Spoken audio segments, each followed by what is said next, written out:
moment I catch your eyes, my life will seem so bright. Loneliness gone and sunny far away.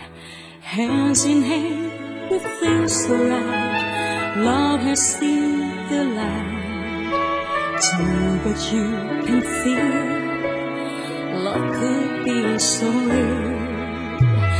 Like a breeze by the sea, love is like with you and me. Forever you will stay. Together we will be.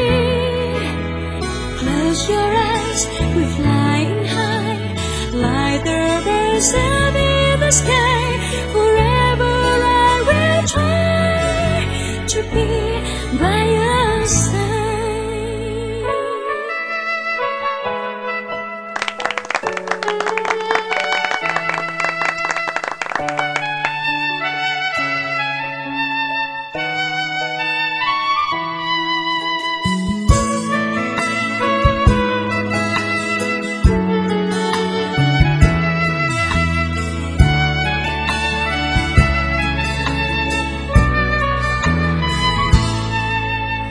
From the moment I catch your eyes, my life will seem so bright.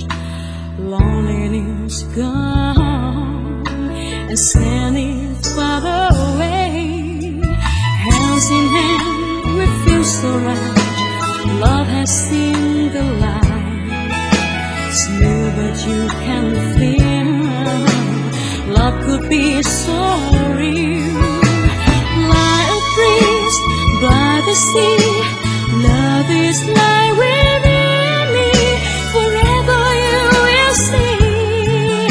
Together we will be.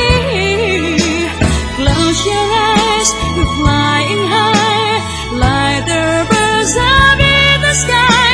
Forever I will try to be by your side.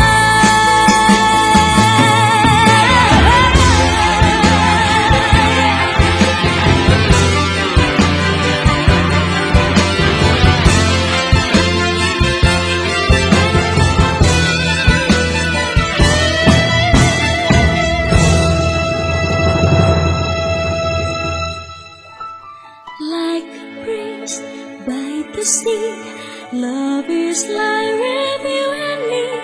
Forever you will stay. Together we will be. Close your eyes, you're flying high, like the birds up in the sky. Forever I will try to be by your side.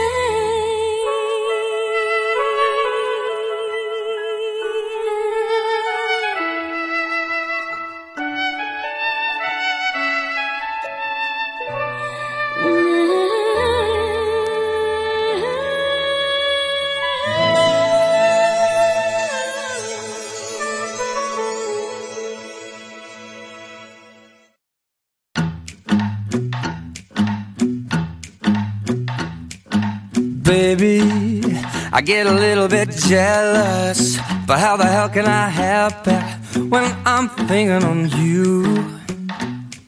Maybe I might get a little reckless, but you gotta expect it. What else can a boy do? My mama taught me how to share, but I be selfish and I don't care, 'cause I want you, I need you all for me. I don't want anybody loving my baby. Nobody, nobody, nobody but me. I don't want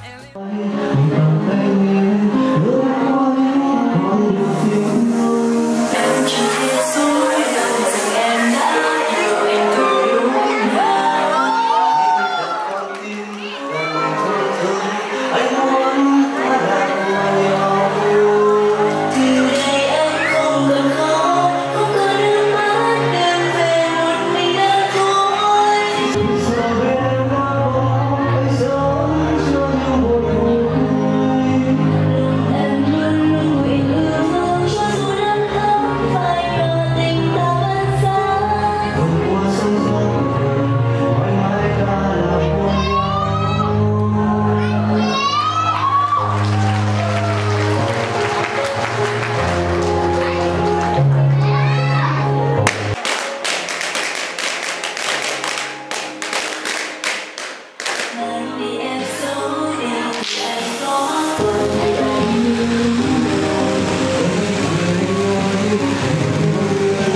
so slowly, and time can do so much. All